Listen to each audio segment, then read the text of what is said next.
Before we start, hit that subscribe to support the channel and let me know in the comments where you're watching from. My name is Dr. Elena Vasquez, and for the past 18 years, I've carried knowledge that has fundamentally altered everything I believed about existence, faith, and the nature of reality itself. I served as a xenobiologist at a classified research facility that officially doesn't exist, working directly with entities that most people would dismiss as science fiction. But when you've spent decades communicating with beings from beyond our world, when you've heard their perspectives on humanity's most sacred beliefs, dismissal becomes impossible. You need to understand something right now. I'm not some conspiracy theorist spinning wild tales for internet fame. I hold advanced degrees from MIT and Stanford. I've published papers in peer-reviewed journals. I've spent my entire career applying rigorous scientific methodology to questions that challenge our most fundamental assumptions. And I'm speaking out now because the truths I've learned are too important to take to my grave, too profound to remain buried in classified files that will never see daylight. When I first accepted the position at the facility, I thought I was signing up to study advanced propulsion systems or exotic materials recovered from crash sites. I never imagined I'd spend nearly 2 decades engaged in theological discussions with beings whose civilizations predate human history by millions of years. I never expected to have conversations about Christ and salvation with entities who witnessed events that our religions describe as divine intervention. The facility where I worked was buried 300 feet beneath the Nevada desert, accessible only through security clearances that required psychological evaluations more invasive than anything I'd experienced in graduate school. The screening process lasted 8 months. They wanted to ensure we could handle paradigm-shifting information without suffering complete psychological breakdown. They needed researchers who could maintain scientific objectivity while processing data that challenged every assumption about human uniqueness and cosmic significance. On my first day, Director Harrison led me through corridors lined with reinforced observation chambers. Each cell contained beings that defied every biological principle I'd studied. Some resembled the classical descriptions of extraterrestrial visitors, tall and slender with oversized eyes that seemed to hold depths of intelligence I'd never encountered. Others were more disturbing, creatures whose biology suggested evolutionary paths completely divorced from terrestrial development. But it was Cell 17 that changed everything. The entity housed there was different from the others, not just in appearance, but in presence. When I first made eye contact through the reinforced glass, I felt something I can only describe as recognition, as if I was looking at someone I'd known my entire life, but had somehow forgotten. The being stood nearly 7 feet tall, with skin that seemed to generate its own soft luminescence. Its features were humanoid, but refined in ways that suggested either different evolutionary pressures or deliberate design. Dr. Harrison noticed my reaction and smiled grimly. Subject 17 has been with us for 12 years. Most researchers refuse to work with it after initial contact. It has capabilities that make standard communication impossible and standard psychological defenses inadequate. That's why we need someone with your background. Someone who can approach this scientifically rather than emotionally. The first direct communication happened 3 days later during what was supposed to be a routine behavioral observation. I was recording notes about the entity's movement patterns when it suddenly approached the glass barrier and placed its hand against the surface. When I instinctively mirrored the gesture, placing my palm opposite its on the glass, everything changed. The sensation was unlike anything human language can adequately describe. Information flowed directly into my consciousness, bypassing normal sensory channels and establishing itself as knowledge I suddenly possessed without learning. Not telepathy in the science fiction sense, but something more intimate, more complete. The entity wasn't just communicating with me, it was sharing aspects of its own memory and experience. The first thing I understood was its name, or rather, its identity. It called itself a witness, a member of a species whose purpose was to observe and record significant events across cosmic history. They had been present during crucial moments in the development of countless civilizations, including moments that humanity remembers as religious revelations. They had witnessed events on Earth that we interpret as divine intervention, but which they understood from an entirely different perspective. Over the following weeks, our communications deepened and expanded. The witness shared fragments of its memories, showing me scenes from Earth's ancient past that aligned with religious accounts but revealed additional layers of complexity. I saw events that matched biblical descriptions of angels appearing to prophets, but through the witness's perception, these angels were beings much like itself, entities from civilizations far older than humanity, visiting Earth as part of some cosmic protocol I couldn't yet understand. The theological implications were staggering. Every major religious tradition contained accurate descriptions of encounters with non-human intelligences, but these encounters had been interpreted through cultural frameworks that couldn't grasp their true nature. What humans called divine intervention was actually contact with species possessing technology and understanding so advanced that it appeared supernatural to primitive observers. But the most disturbing revelation came when the witness began sharing its knowledge about Christ himself. According to its memories, the entity's species had been present during the events Christians call the Incarnation. They had observed the life, death, and resurrection of Jesus not as supernatural miracles, but as part of a carefully orchestrated intervention involving multiple civilizations, working together to guide humanity towards spiritual and technological development. The witness showed me scenes that matched gospel accounts, but with additional context that challenged everything I'd been taught in Sunday school. The Star of Bethlehem wasn't a natural astronomical phenomenon, but a craft providing guidance to the wise men.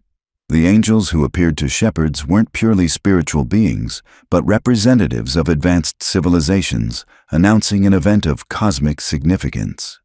The voice from heaven at Jesus' baptism wasn't the literal voice of God, but communication from entities coordinating this intervention. Most shocking was what the witness revealed about the crucifixion and resurrection. It had been present, observing from concealment, as Christ died on the cross. But death, according to the witness, wasn't the end of the story.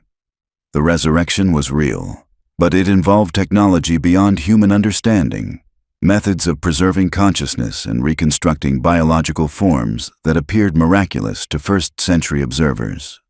The witness explained that consciousness, what humans call the soul, was more than just brain activity. It was a quantum phenomenon that could exist independently of biological substrate under certain conditions. Advanced civilizations had learned to manipulate these quantum states, to preserve individual consciousness, even after biological death, and to reconstruct physical forms when necessary. The resurrection wasn't a violation of natural law, but an application of science so advanced that it transcended human understanding. This knowledge shattered my materialist worldview completely. I'd spent years assuming that consciousness was merely an emergent property of complex neural networks, that death was simply the cessation of biological function. But the witness showed me that consciousness possessed qualities that extended beyond physical existence, that individual identity could persist through transitions that appeared to be death. The implications for Christian theology were profound and disturbing. Christ's resurrection was real, but it wasn't unique in the way I'd been taught. It was an example of technology that multiple civilizations possessed, capabilities that had been used throughout history to preserve important individuals whose missions required continuation beyond biological death. Jesus wasn't the only figure in human history who had experienced this kind of preservation and restoration.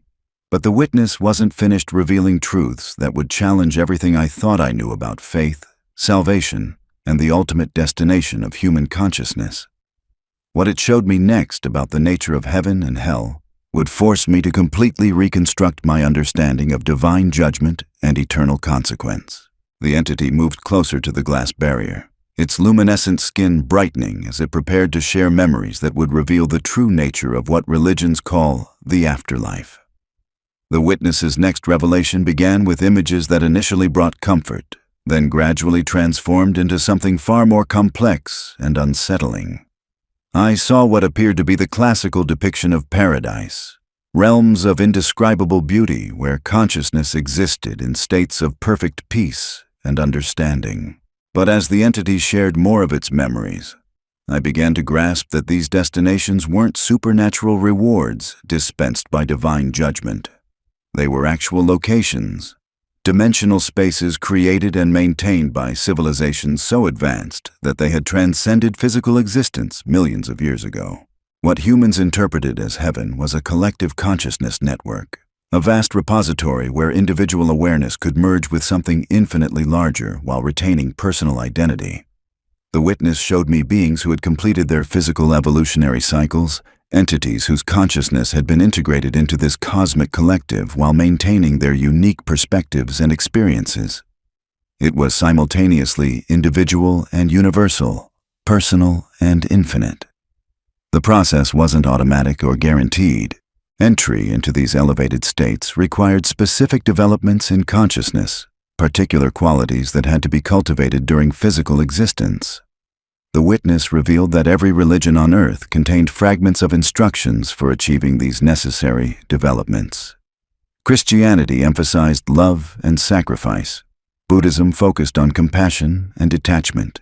Islam stressed submission and community. Each tradition contained pieces of a larger puzzle that, when understood completely, provided a roadmap for consciousness evolution. But the entity also showed me the other destinations, the realms that corresponded to religious concepts of hell. These weren't places of eternal punishment administered by an angry deity.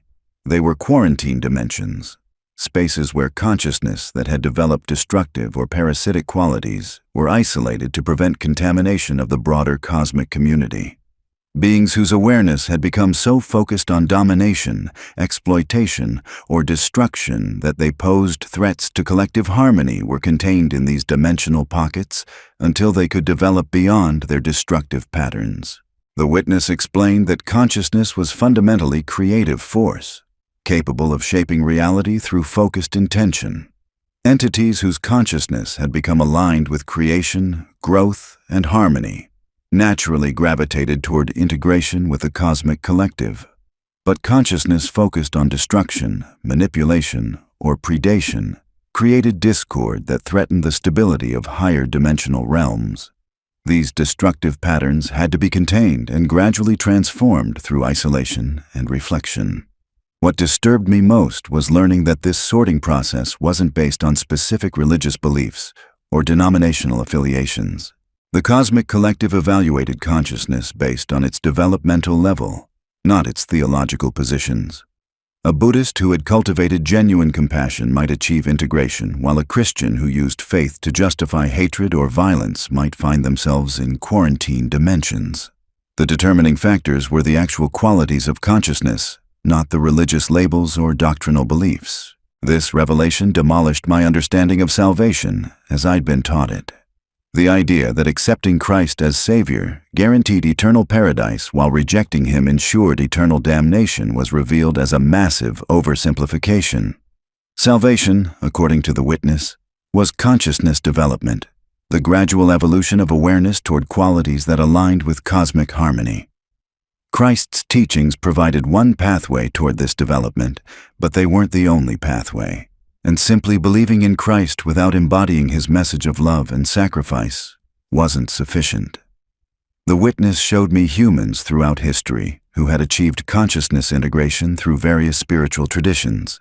I saw Christian mystics whose devotion had elevated their awareness beyond individual concerns. I witnessed Buddhist monks whose meditation had dissolved the barriers between self and universe. I observed Muslim Sufis whose surrender had opened their consciousness to infinite love. I even saw individuals with no formal religious training whose natural compassion and wisdom had prepared them for cosmic integration. But I also saw the destinations of those whose consciousness had developed along destructive paths. Religious leaders who used faith to accumulate power and wealth found themselves in dimensional spaces where their manipulative patterns were reflected back to them endlessly. Political figures whose ambitions had caused massive suffering experienced isolation in realms where they confronted the consequences of their choices without ability to escape through death or distraction. Individuals whose consciousness had become so focused on personal gratification that they lost capacity for empathy discovered themselves in spaces where connection with others became impossible. These quarantine dimensions weren't permanent prisons. The witness explained that consciousness could evolve even after physical death, that beings in these isolation spaces could gradually develop beyond their destructive patterns and eventually qualify for integration with the cosmic collective. But the process required genuine transformation of awareness, not just remorse or fear of consequences. Entities had to actually become different, to develop qualities of love, wisdom, and harmony that they had failed to cultivate during physical existence. The time frames involved were beyond human comprehension. Some consciousness required thousands of years of isolation and reflection to evolve beyond destructive patterns. Others needed millions of years to develop sufficient wisdom and compassion for cosmic integration. The process wasn't punishment in the human sense, but natural consequence of consciousness development. Destructive awareness naturally isolated itself from harmony, just as harmonious consciousness naturally gravitated toward unity. What shattered my remaining theological assumptions was learning that Earth itself was a kind of consciousness development facility, a training ground where awareness could experience the full spectrum of choice and consequence. The advanced civilizations that had guided human development weren't trying to create worshippers or followers. They were attempting to cultivate consciousness capable of contributing to the cosmic collective, awareness that could add new perspectives and capabilities to the infinite community of evolved beings. Humanity's role in this cosmic framework wasn't as servants or subjects of divine authority. We were potential contributors to something vastly greater than individual existence, candidates for integration into a collective consciousness that spanned galaxies and dimensions. Our experiences of joy and suffering, our struggles with moral choice, our development of love and wisdom were all preparation for eventual transcendence of individual limitations. The witness revealed that every human consciousness possessed the potential for this cosmic integration, but the development required specific qualities that had to be cultivated through experience and choice. Physical existence provided opportunities to develop these qualities through relationship, challenge, and service to others. Those who used these opportunities to grow in love, wisdom, and harmony prepared themselves for eventual integration. Those who focused on personal advantage at the expense of others developed patterns that required isolation and transformation. But the most disturbing aspect of these revelations was learning about the current state of human consciousness development. The witness showed me that humanity was approaching a critical transition point, a moment when our technological capabilities would either facilitate consciousness evolution or create catastrophic regression. We had developed the power to reshape our environment and even our biology, but we hadn't yet developed the wisdom to use these capabilities constructively. The advanced civilizations watching Earth were deeply concerned about our trajectory. We possessed the intelligence and creativity that could contribute tremendously to the cosmic collective, but we also demonstrated destructive patterns that could contaminate higher dimensional realms if left unchecked. Our species was approaching a moment of choice that would determine our cosmic destiny, and the outcome remained uncertain. The witness explained that this was why beings like itself had allowed themselves to be captured and studied. They were trying to provide humanity with information we needed to navigate the approaching transition successfully. But their guidance had to be subtle, indirect, because forced evolution never produced genuine consciousness development. We had to choose our path freely, had to develop wisdom and compassion through our own experience and decision-making. As these revelations accumulated over months of communication, I found myself caught between scientific fascination and existential terror. Everything I'd believed about reality, consciousness, and human destiny was being systematically dismantled and rebuilt. The comfortable certainties of both religious faith and scientific materialism were revealed as partial truths embedded in frameworks too limited to grasp the full scope of existence. The most devastating revelation came during our final communication session, when the witness showed me what it called the great sorting that was already beginning to unfold across Earth. I watched through its memories as invisible forces began separating human consciousness into distinct categories based on developmental trajectories that most people couldn't even perceive. The entity revealed that certain individuals were experiencing spontaneous awakening experiences, sudden expansions of awareness that allowed them to perceive reality beyond normal human limitations. These weren't random occurrences, but carefully timed activations triggered by cosmic cycles that aligned with humanity's evolutionary schedule. People across the globe were beginning to demonstrate abilities that science couldn't explain, developing intuitive knowledge about the nature of consciousness and reality that bypassed traditional learning processes. But the witness also showed me the darker side of this transition. As some humans evolved toward cosmic integration readiness, others were regressing into patterns that would require extensive quarantine processing. The same technological and social pressures that facilitated consciousness expansion in some individuals triggered destructive responses in others. I saw people whose awareness was becoming increasingly focused on domination, exploitation, and the accumulation of power at any cost. The entity explained that this polarization wasn't accidental, but represented a natural sorting process that occurred whenever species approached consciousness evolution thresholds. Those capable of transcending individual limitations naturally gravitated toward behaviors that prepared them for cosmic integration. Those whose development had stagnated or reversed demonstrated patterns that would necessitate isolation and remedial processing in quarantine dimensions. What terrified me was learning that this sorting process was accelerating rapidly. The witness showed me timelines indicating that humanity had perhaps decades, not centuries, before the transition reached completion. The advanced civilizations monitoring Earth were preparing for mass consciousness extraction events, moments when individuals ready for integration would be transported to higher dimensional realms, while those requiring quarantine processing would be relocated to appropriate isolation facilities. The signs were already visible to those who knew what to observe. Increasing numbers of people reported prophetic dreams, telepathic experiences, and spontaneous healing abilities. Others demonstrated growing obsession with material accumulation, political domination, and the exploitation of vulnerable populations. The middle ground was disappearing as human consciousness polarized toward integration readiness or quarantine necessity. The witness revealed that traditional religious institutions were largely unprepared for these developments because their theological frameworks couldn't accommodate the reality of consciousness evolution as a cosmic process.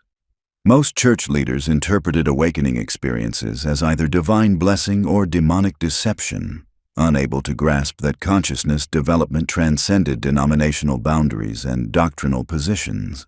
But individual believers whose faith had genuinely transformed their awareness were experiencing profound spiritual acceleration. The witness showed me Christians whose devotion to Christ's teachings of love and sacrifice had prepared them for cosmic integration, their consciousness naturally aligning with the universal principles that governed higher dimensional existence. Their understanding of salvation was expanding beyond personal redemption to encompass participation in cosmic consciousness evolution. Similarly, I saw practitioners of other spiritual traditions whose genuine development was preparing them for the same integration process. The specific religious language and cultural practices varied, but the underlying consciousness development followed identical patterns.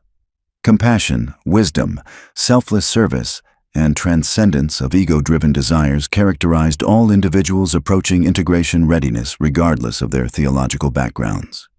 The entity explained that Christ himself had been an early example of successful consciousness integration, a demonstration of what human awareness could become when properly developed.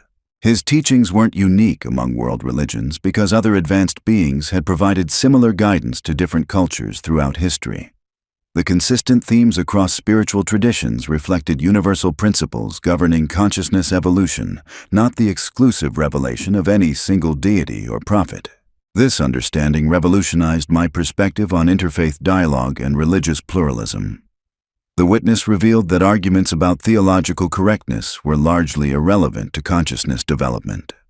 What mattered was the actual transformation of awareness, the cultivation of qualities that aligned individual consciousness with cosmic harmony.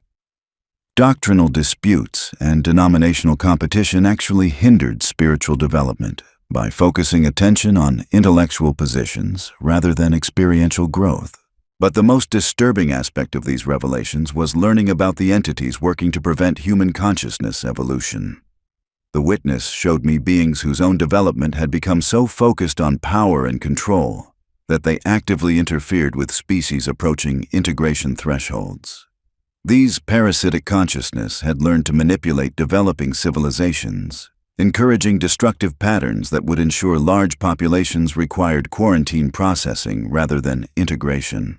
I saw how these negative entities influenced human institutions, promoting ideologies that emphasized division, competition, and the accumulation of power over cooperation, compassion, and service.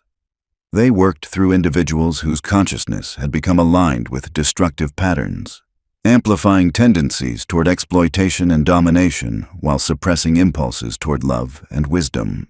The witness explained that Earth had become a battleground between forces promoting consciousness evolution and entities attempting to prevent it.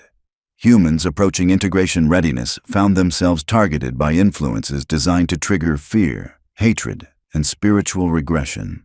Those whose development was already stagnating were encouraged to embrace patterns that would guarantee quarantine necessity. Religious communities weren't immune to these influences.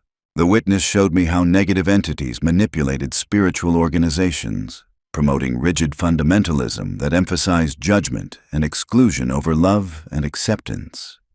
I saw how genuine spiritual movements were corrupted by leaders whose consciousness had been compromised by promises of power and control. The entity revealed that many of the conflicts and divisions plaguing contemporary Christianity resulted from this negative influence. Denominations fighting over doctrinal purity while ignoring Christ's central message of love. Religious leaders accumulating wealth and political power while their congregations struggled with poverty and despair. Believers using faith to justify hatred toward those who believed differently or lived differently. But the witness also showed me communities of faith that had maintained focus on genuine consciousness development, despite these corrupting influences. Small groups of believers whose devotion to spiritual growth transcended denominational boundaries and theological disputes. Individuals whose faith had produced actual transformation of character, demonstrated through lives of service, compassion, and selfless love. These authentic spiritual communities were becoming increasingly important as the consciousness sorting process accelerated. They served as refuges where individuals could develop integration readiness without interference from negative influences. They provided support networks for people experiencing awakening phenomena that mainstream religious institutions couldn't understand or accept. The witness explained that my role in this cosmic transition was to serve as a bridge between scientific understanding and spiritual reality. My background in biology and my experience communicating with advanced entities positioned me to help others understand consciousness evolution as a natural process rather than supernatural intervention. I could provide scientific framework for experiences that traditional religious language couldn't adequately describe. But sharing this information would require tremendous courage, because the implications challenged both scientific materialism and religious orthodoxy. Scientists would struggle to accept consciousness as something more than brain activity. Religious believers would resist understanding salvation as consciousness development rather than denominational affiliation. The negative entities working to prevent human evolution would certainly attempt to discredit or silence anyone providing this information. The witness prepared me for the resistance I would encounter by showing me how truth-tellers throughout history had been treated by institutions, threatened by paradigm-shifting information, prophets rejected by religious establishments, scientists persecuted for discoveries that challenged prevailing theories, whistleblowers destroyed by organizations whose secrets they exposed. But it also showed me the profound impact that authentic truth could have on individuals ready to receive it. People whose consciousness was approaching integration readiness would recognize the validity of these revelations despite institutional opposition. They would find in this information the missing pieces they needed to complete their spiritual development and prepare for cosmic transition. My name is Dr. Elena Vasquez, and I've shared with you 18 years of classified contact that shattered everything I thought I knew about reality, consciousness, and our cosmic destiny. The witness showed me that Jesus was real, that heaven and hell exist, but not as our religions taught us. We are beings designed for consciousness evolution, approaching a great sorting that will determine whether we integrate with cosmic collective awareness or require quarantine processing for destructive patterns we've failed to transcend. The choice is yours. The transition has already begun. And your consciousness development in these final decades will determine your eternal destination in ways no denomination or doctrine can guarantee. What will you choose?